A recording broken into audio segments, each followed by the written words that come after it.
வணக்கம். இன்றைக்கி நம்ம பார்க்க போகிற சமையல் ஒரு அருமையான முட்டை பிரியாணி எப்படி செய்யலாங்கிறத பார்க்கலாம். இப்போ ஒரு குக்கர் எடுத்துக்கலாம். குக்கர் வந்து சூடாகும். ஒரு 2 டீஸ்பூன் நெய் விட்டுக்கலாம். இப்போ இதில் கொஞ்சமாக தேங்காய் எண்ணெய் சேர்த்துக்கலாம். இப்போ அதே போல் கொஞ்சமாக கடலை எண்ணெய் சேர்த்துக்கலாம்.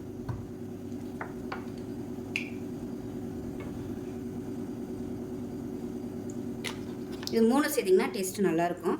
உங்களோட விருப்பம்தான். எண்ணெய் சூடாகவும் ஒரு 120 கிராம் அளவுக்கு, அதாவது மீடியம் சைஸாக ஒரு பெரிய வெங்காயம் நீளமான இருக்கும், அதை சேர்த்துக்கலாம்.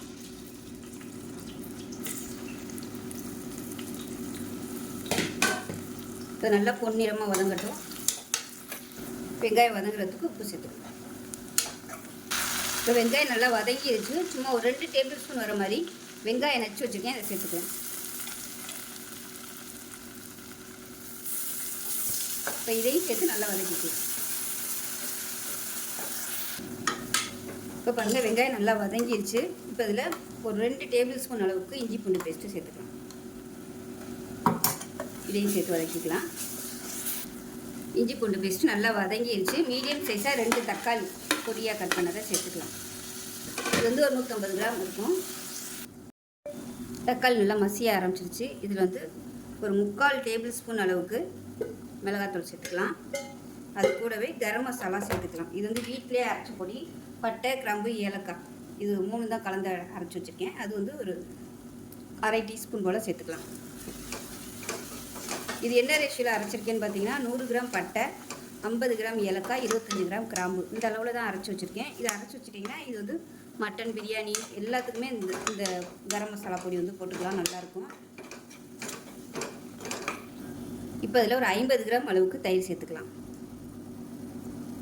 இந்த கிரேவியில் சிக்கன் போட்டிங்கன்னா சிக்கன் பிரியாணி, மட்டன் வேக வச்சு போட்டிங்கன்னா மட்டன் பிரியாணி, முட்டையை சேர்த்திங்கன்னா முட்டை பிரியாணி.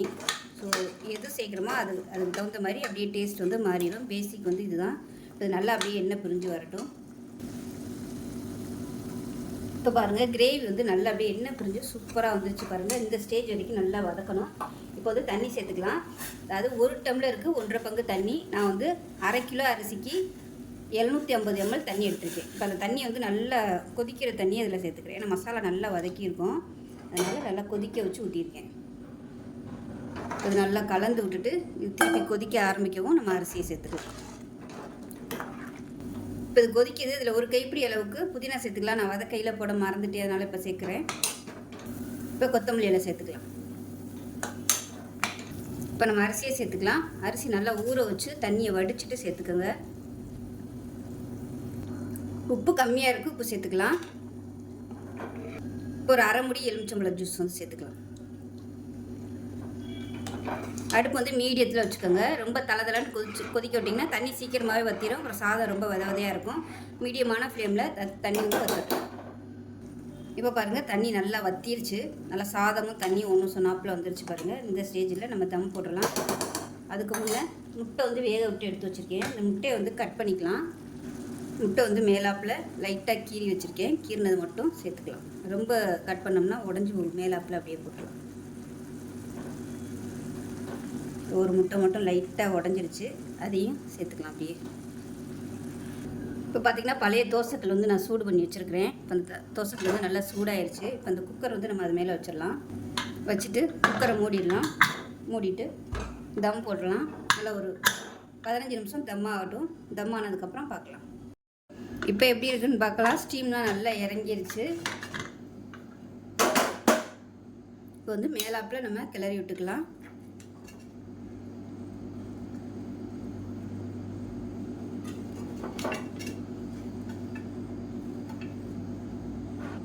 இப்போ நமக்கு அருமையான முட்டை பிரியாணி ரெடி ஆயிடுச்சு. ஸோ இதே மாதிரி செஞ்சு பாருங்கள். டேஸ்ட்டு சூப்பராக இருக்கும், நல்லா வாசனையாகவும் இருக்கும்.